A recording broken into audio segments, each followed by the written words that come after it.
नमस्ते दोस्तों, मैं प्रिया आप सभी का अपने इस वीडियो में स्वागत करती हूँ। दोस्तों, मैं वीडियो को शुरू करूँ उससे पहले मैं कुछ आपको बताना चाहती हूँ। दरअसल कुछ दिनों से मेरी वीडियो नहीं आ रही होगी। आप लोगों को लग रहा होगा कि मैं आप लोगों से क्यों नहीं मुखातिब हो रही हूँ।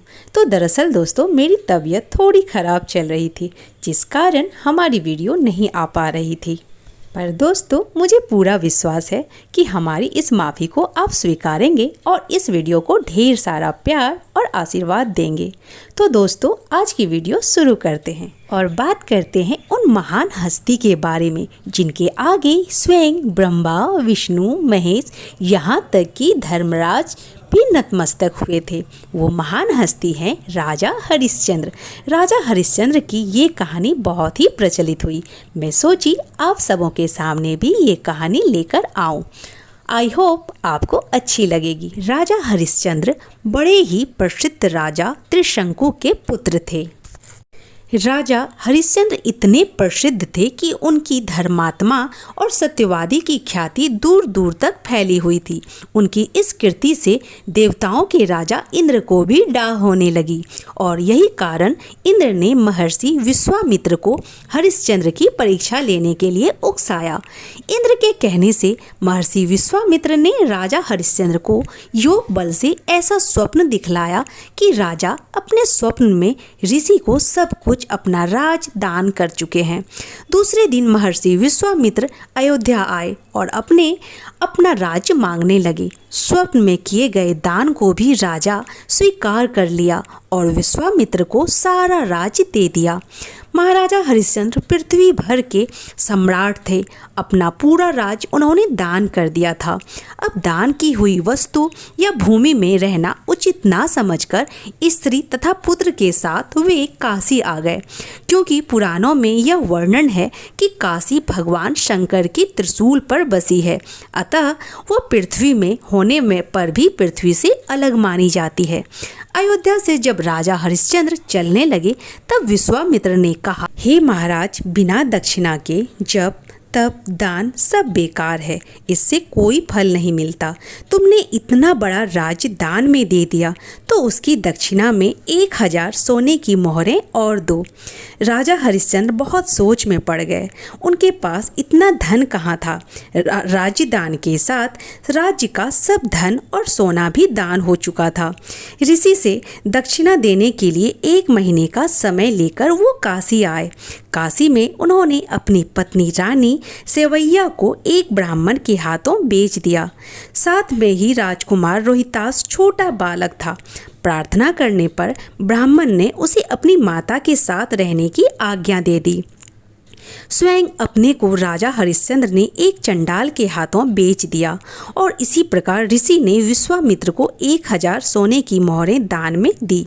महारानी सेव्या अब ब्राह्मण के घर में दासी का काम करने लगी।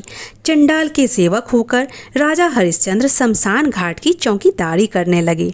वहाँ जो मुर्दे जलाने को लाए जाते उनसे कर लेकर तब उन्हें जलाने देने का काम चंडाल ने उन्हें सौंपा था। एक दिन राजकुमार रोहितास ब्राह्मण की पूजा के लिए कुछ फूल चुन रहा था। साथ ही उसी समय एक सांप ने उसे काट लिया।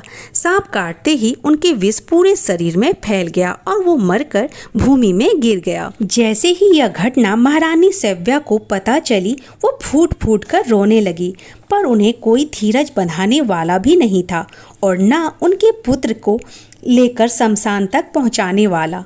वह रोती बिलखती खुद ही पुत्र की देह को हाथों में उठाए अकेले ही रात में शमशान पहुंची।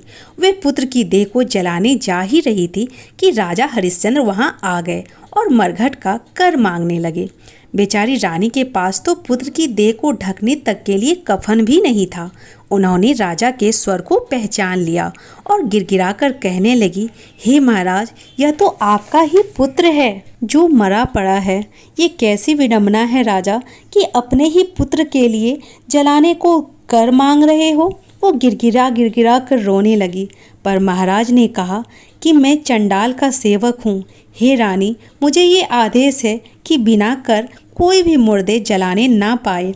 मैं अपने धर्म को नहीं छोड़ सकता। तुम मुझे और बेबस मत करो। कुछ कर देकर अपने पुत्र की देह को जला लो। रानी फूट फूट कर रोने लगी और बोली, हे राजन, मेरे पास तो बस यह एक साड़ी है जिसे मैं पहनी हुई हूँ। आप इसी में से आधा ले लें।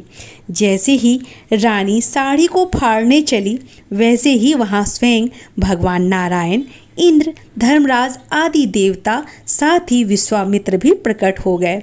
महर्षि विश्वामित्र ने बताया कि कुमार रोहित मरा नहीं है। यह सब तो ऋषि ने एक योग माया से दिखलाया था। राजा हरिश्चंद्र को खरीदने वाले चंडाल के रूप में साक्षात धर्मराज थे और सत्य साक्षात नारायण का स्वरूप है। सत्य के प्रभाव से राजा हरिश्चंद्र महारानी सव्या के साथ भगवान के धाम को चले गए। महर्षि विश्वामित्र ने राजकुमार रोहितास को अयोध्या का राजा बना दिया। सत्यवादी राजा हरिश्चंद्र के संबंध में यह दोहा काफ़ी प्रसिद्ध है कि चंद्र टरे सूरज टरे, टरे जगत व्यवहार, पैढ़ व्रत हरिश्चंद्र को, टरे न सत्य विचार। ऐसे थे हमारे महाराज राजा हरिश्चंद्र। ये कहानी आपको कैसी लगी कमेंट में अवश्य बताएं। साथ ही अभी तक अगर हमारे चैनल को सब्सक्राइब नहीं किया तो सब्सक्राइब करें, लाइक करें और शेयर करें। और हाँ, अच्छे कमेंट देना ना भूलें, क्योंकि आपकी अच्छी कमेंट से ही हमें और अच्छी वीडियो बनाने की प्रेरणा मिलती है। तब तक के लिए आपका दिन शुभ हो। Bye bye.